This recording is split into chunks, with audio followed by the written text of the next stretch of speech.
want to preface this entire video by saying I did not go to school for architecture, and I'm probably not the most well-read when it comes to the history and theories of architecture and design. I'm just like you. I am a student of the internet and I love design, pretty much all facets of design. I do have a design degree, but that is in graphic design. That's besides the point. Anyway, I've been hearing a lot recently of the term honest materials in home design. It's a concept that's been around since the 19th century, and I'm sure it's talked about in almost every intro to architecture course, but I had only started hearing about it in the last year. I'm pretty sure from Noah Daniels' videos was the first time I heard about it. And if you're watching this video, it's very likely that you already watched Noah Daniels' YouTube channel. But if you have not heard the term honest materials or truth to materials, as it's also referred to, it's a philosophy that emphasizes the importance of understanding and respecting the unique characteristics of a material and using it in a way that A, doesn't disguise those characteristics, and B, that doesn't imitate another material. So for example, if you had wood flooring, following truth to materials would mean that you wouldn't cover or change the natural color or wood grain. You'd use a natural oil or wax to seal the floors as opposed to a high gloss varnish that changes the way that light interacts with the wood. Some designers view truth to materials as a moral imperative, believing that using materials honestly and authentically is the only way to create meaningful work. And when I first learned about this, I was like, yes, this is so important. I'm totally bought in. Vinyl wood flooring is the devil, blah, blah, blah. But then I started noticing things that I hadn't noticed before, and it made me want to dig a little deeper into this philosophy and really look at it from all angles. And so that's what we're going to do in this video.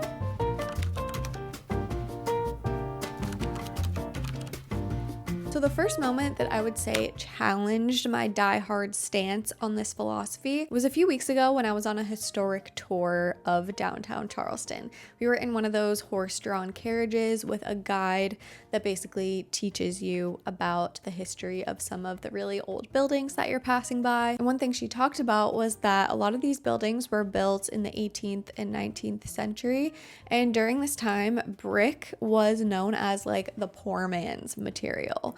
But in Charleston, they couldn't get access to stone. And so what they would do when they were building some of these homes was they would build the structure out of brick, but then cover the facade in stucco and actually score it to look like stone. And these are extremely wealthy people that we're talking about. And today, for example, one of those homes I looked up is worth literally $9 million. And this started to get me thinking, and you might have already known this, but I did not.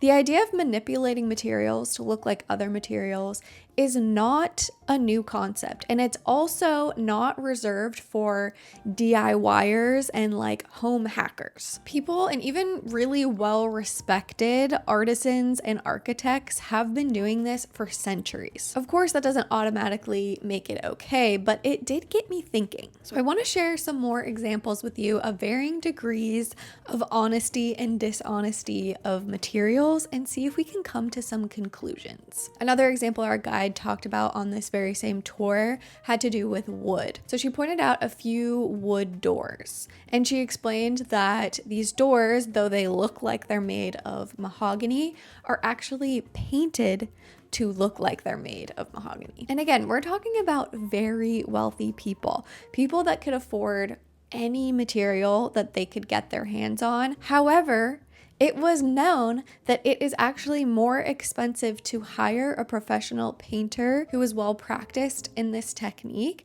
to get this look than it would be to actually buy and use real mahogany. So having this artificial painted wood door was actually a sign of wealth. Now I have two minds when it comes to this. I think for the most part, I'm thinking that's really dumb and I just can't get on board. I think it's stupid.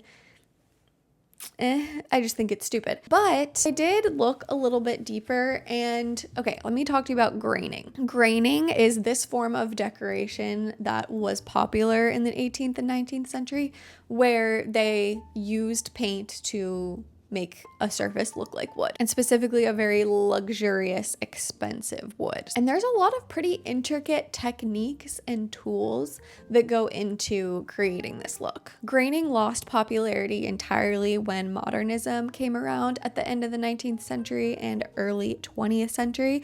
So when you see homes that still have this technique applied, even under a bunch of different layers of other paint, it does kind of feel like a bit of a time capsule. According to Truth to Materials, it's obviously not a valid application, but to me, as I look at this, there's a small part of me that can't deny that there is an art to something like this. Now, is my judgment a little bit clouded because we automatically tend to believe that old is better than new?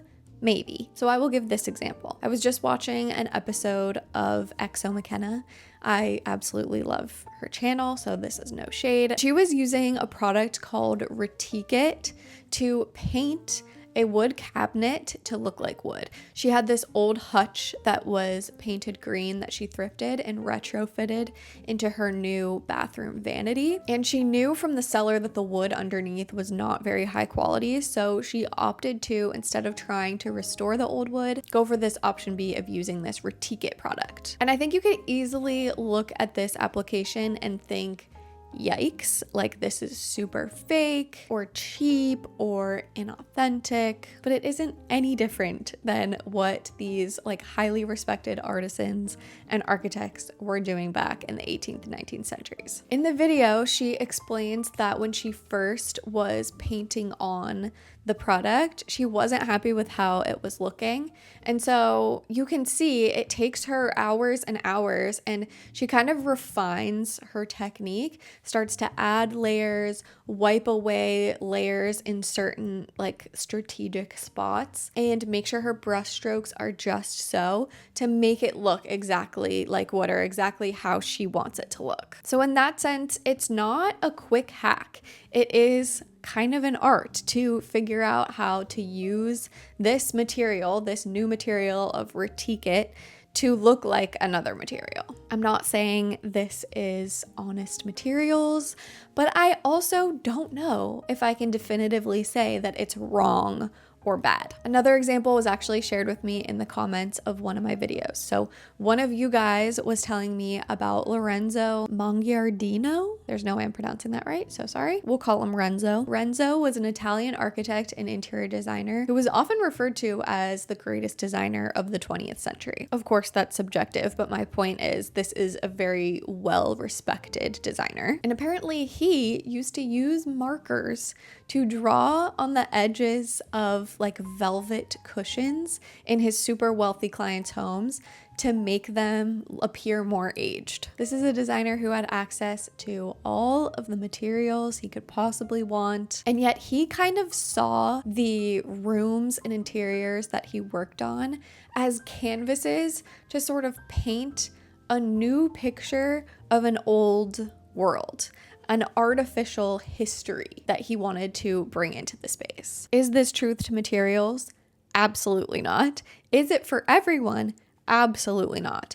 But in my opinion, I think it would be really sad if this brand of creativity didn't exist anywhere in interior design. A more contemporary and architectural example of this is Glass Farm. Glass Farm is a building in the Netherlands where the facade is made entirely of glass that is actually printed with an image designed by photographers and designers. There's nothing physically honest about the materials being used here. You can see just from looking at the photo that glass was being used and made to look like another material, brick. But there's a reason and a story behind that decision. Basically, this market square where Glass Farm was built was significantly damaged in World War II, leaving a big empty spot where the community really wanted to bring in a new building that respected the town's history. So for Glass Farm, architects and photographers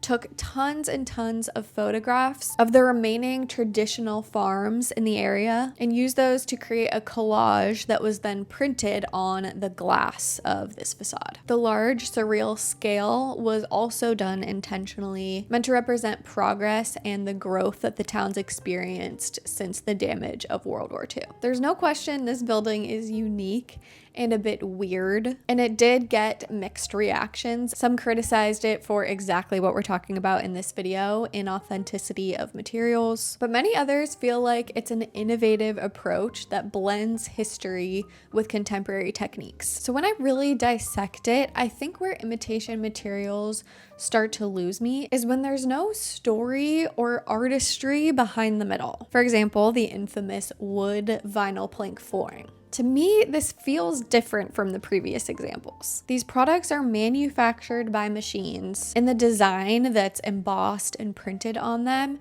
is digitally created and digitally applied on a mass scale. Not much of a story to connect with there. It really just feels like imitation for imitation's sake. And there are dozens of other things I could put in this same category. Wallpaper that looks like brick, asphalt roofs made to look like slate, vinyl siding imitating painted wood clapboard, faux wood grain on the dashboard of a car, faux leather car seats or furniture upholstery, Corian countertops, which Corian is a solid surface material made from resin and natural minerals to mimic the look of stone, wood veneers, which is when there's a thin layer of real wood applied to the face of another material to give it the look of a solid wood piece of furniture, faux houseplants made of polyester, plastic, and wire. Those are all materials made to look like other materials, but there's also a whole other category of applications where the material just doesn't show up in its most pure or authentic form. For example, sanding shuttering marks on concrete to make a smooth surface